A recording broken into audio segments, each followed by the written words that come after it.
Hi there, it's Corey with oneofakindjournals.com. I finished my first recipe book. Planning on making several of these to sell on my website. I thought they'd make great Christmas gifts. Um, this is just give you a general idea of what they'll look like. I learned some do's and don'ts off this one. I won't be making them this thick, that way you can fit more of your own stuff in it. This one I made for my Aunt Donna. And so I added a lot of stuff to it that the others won't have. And you can always decorate them up any which way you want to. And I'll give you some hints on that as we go through the book. I'm going to put a few charms on there. I went to the Salvation Army, which is my favorite little place to shop for little trinkets and charms and things. I will have the little hand charm. This is one of my favorites, and that will be on each book. And it will also come with a cancer awareness ribbon. Cancer has affected a lot of people in my family and a lot of my friends' family as well. And so this is just a little cancer awareness ribbon that says hope. So just to bring awareness to people. It has a little American flag here that's made out of safety pins, which I thought was a cool little additive in there. This is actually one of a pair of earrings I found at the Salvation Army. I can't imagine anybody wearing this as an earring, but it makes a cute little charm. And this here I put on because it looks like a miniature frying pan. But actually it is a little metal tab that says Cantaloupe Festival, Pecos, Texas on it. And the funny thing is that my Aunt Donna gave me this several years ago, and I think it was my granny's. How she acquired it, I have no idea, but she ran a restaurant in Pecos, and so she may have donated money. I'm not exactly sure how it came out, but I would assume it's from the 80s. So I'm giving it back to Donna because I figure she'll probably pass this recipe book down to her kids or her grandkids, and they would appreciate that. All of them will come with a little bit of ribbon here. This is some ribbon I found at Michael's, and it reminds me of an old tablecloth, first off. And it also reminds me of the covers of the Betty Crocker cookbooks. So I thought that was pretty fitting. The covers have been Mod Podged. I will probably keep running with the recipe embossing stamp on the front and slick them up so that if you use them in the kitchen and you drop anything on them, you can wipe them right off. Excuse me. I'm very tired. This is like my 15th attempt at a video, and I've decided that this one I'm using no matter how many mess ups I make. So just bear with me. So all this has been Mod Podged on. Like I said, it won't come off. It could withstand heat. You could throw it in a drawer. You could leave it on the counter. You can wipe the dust right off. It'll be great. Okay. Most of them will come with this canning jar. It's actually a stamp I have that's one of my favorites from Inka Dinka Doo. And I just stamped this on some coffee stained paper and then cut it out, inked it up, and colored it with my markers and Mod Podged it. So I'll be using that a lot and the stamp throughout the book when I make the recipe books. Okay, so they're all going to come with a pocket in the front and back cover, so that way you can stick more recipe cards in there. I will have a few little pieces in there for you to write recipes on or notes or whatever. I'll add a few of these little cards. You can get them at the dollar bin. Michael's, Joann's, Kmart, Target, and they're blank inside, so you can write things inside there. All right, I'm going to move pretty fast, so let me make sure I'm still in frame here. I'm going to move pretty fast, so it won't take so long to upload. And I will cut out a few pages from some of the cookbooks that I got and put those in there as well. So coffee stained paper. This is what I told you, the do's and don'ts. I'll be using more of the thinner coffee stained paper in the future recipe books, only because I can fit more paper in here for writing recipes or gluing magazine cutouts or little things that you find, the recipes you want to keep. the little labels off the back of cans, you know, things like that. Okay, so these, I have a few sets of these out of the cookbooks, and I will use it in some of them, the ones that I'm going to bling out a little more, and there'll be some that I'll leave a little more plain that'll, you know, be a little lower price.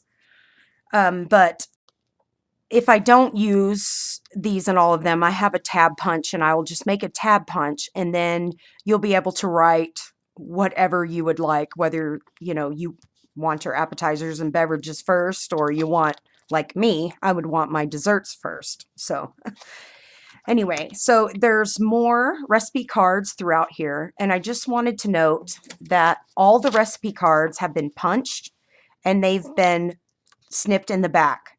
So you will be easily just, you know, pop them out real easily, take them out, write on them, and you can pop them and place them in any page in any order that you choose. So you just put them right down, and then you just stick your finger in between there and you just pop them right back in. Works perfect. All right. Each book will come with a few patterned pages throughout the book, and I'll try to coordinate colors with those. I've decided that I wasn't going to go out and buy some kitchen papers for these books, that I would just use my kitchen stamps. My mom sent me 2 packs of really super cute kitchen stamps. These ones are from Hero Arts, which is another one of my favorite stamps. And I've got a few other ones, like the Family Secret Recipe one, which I'll use quite a bit in the books. So decorated it up with some washi tape here, just to add a little, you know, something to it, I guess. Pockets. So you have pockets all throughout the book to stick your recipe cards in. I will have a few recipe cards that I put in there.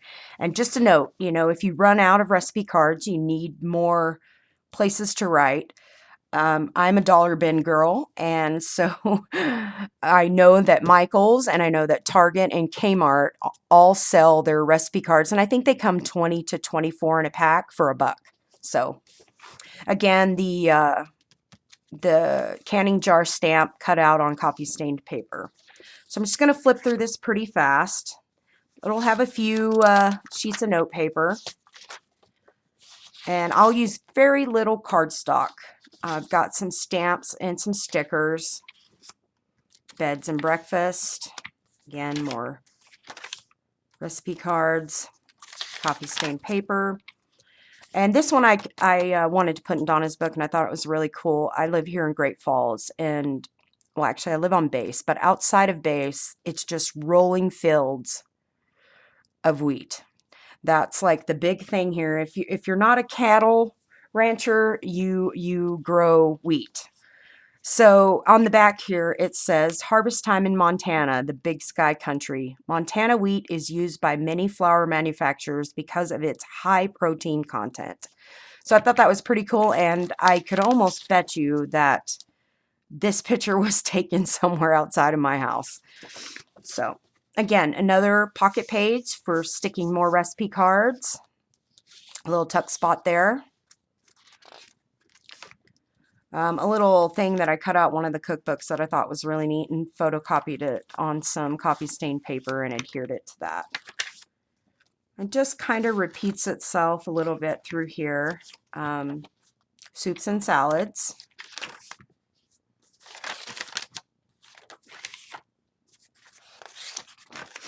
Some coffee stained cardstock.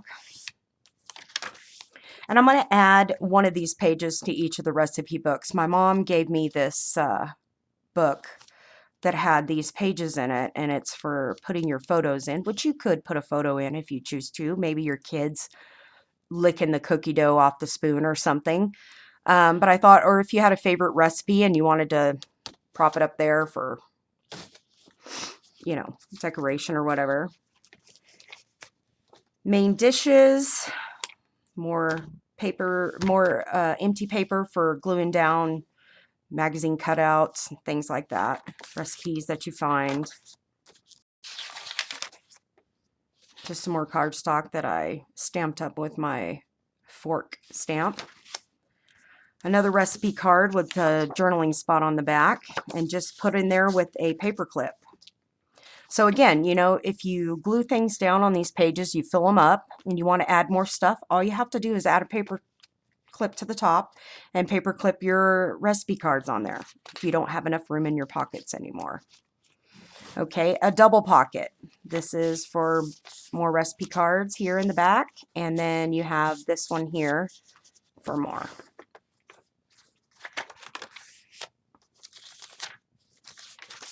Just more blank pages. This one I have to talk about here. This is a stamp that my Aunt Donna gave me, and it is an ear of corn. There's a story behind that. My husband is military. He's in the United States Air Force and has been for 17 years. And our last name is Cornelison. So as you know, in the military, nobody knows your first name. They only know your last name. So they've shortened his down from Cornelison to Corn. So when Greg and I got married, I kind of adopted the corn thing, and my kitchen is all decked out in corn and scarecrows. So she sent me this stamp, and I just love it. And I finally have a spot that I can use it, and it's really fitting. And I just colored it up with markers. Now this is a pocket as well. This is one of the, and I'm sure it's from a dollar bin because that's how I kind of roll. And these envelopes were really big, and I just cut it down and put it in here so she could stick things inside of it. Desserts and pies. Just more of the same here. Coffee stained paper. Another little thing I cut out of one of the cookbooks. This was the Sologub family cookbook. And it says, desserts and candy. With Grandma Sologub doing the cooking, the family dog would go hungry as there were no table scraps to feed him. She planned the meals so well that any leftovers became a part of the next meal. No one ever realized, as it was always used in a different and delightful dish. I thought that was really cute. And it's really, really pretty paper. And it's in great condition, and I just thought it was a good spot. Here is the rest of the envelope that I cut off the one that had the corn stamp on it, and I just washi taped the bottom and closed it up to make a pocket as well. And again, this is just one of those. I've stamped it up here with my silverware stamp, and it's just a blank note card, and I'll add a few of those in the recipe books. And I just put some patterned silverware paper over the top of it, and it works pretty well. Recipe cards. Again, let's make sure we're still in frame here. Yes, we are. More coffee stained paper. Cookies, bars, and candy. One of my favorite parts of eating. And so I found this little piece here that says, saying note artfully, and I thought it was pretty fitting. This is another little pocket here, and I thought this little flashcard was pretty cute, and it had an egg on it, so I thought, you know, hey, baking, blah, blah, blah. And I thought it was really cute, and then once I binded it in there, I don't think I like it as well, but I decided to leave it and give her the option of taking it out or covering up with something else. Okay, more same lined paper here. Here's the canning jar again. And this is a, let me see if I got a piece here. This is a hidden pocket. So this is a pretty large pocket to put clip outs, recipe cards in.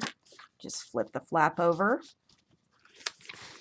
And I know that my Aunt Donna likes pumpkin everything. Fall happens to be her favorite season. So I found this pumpkin cookies recipe in one of the books. I don't know if they're any good. I assume they are because they are pumpkin. And I just cut it out and inked it up and glued it on the page and put some stamp on it. And I figure if she makes them and they're no good, she can just cover it up with something else. So more cards here. Half pocket with some recipe card in it. And this is one of those, I've used my kitchen stamp on it. And this is one of those little tiny envelopes that you get at the dollar bin in Michael's, and it has the little blank cards in it, and again blank, so for journaling or recipes or do's and don'ts. Okay, And this little one I found in a cute little bunny cookbook, and it had these holes in it that were weird, and it just wouldn't fit my binding. So I put washi tape on the front and back and just re-stamped holes in it, or punched holes in it, and it works out just fine. Just added a few pieces of paper and some recipe cards just so for her this and that, however she wanted to use it. And again, another pocket on the back. And this little, let's see here, this little fold out on some coffee stain paper for writing a rather large recipe. And it has one of my mom's favorite stamps that she gave to me, and it's kind of my favorite too now. All you need in life is a friend who has chocolate, and it's by Sophie Deal, age 11. Real cute stamp. And that about covers it. So as soon as I get a few of the books made, I'll make a short video to kind of give you an idea. And you can go to my website if you decide to purchase one at oneofakindjournals.com. Thanks for watching. Have a good day.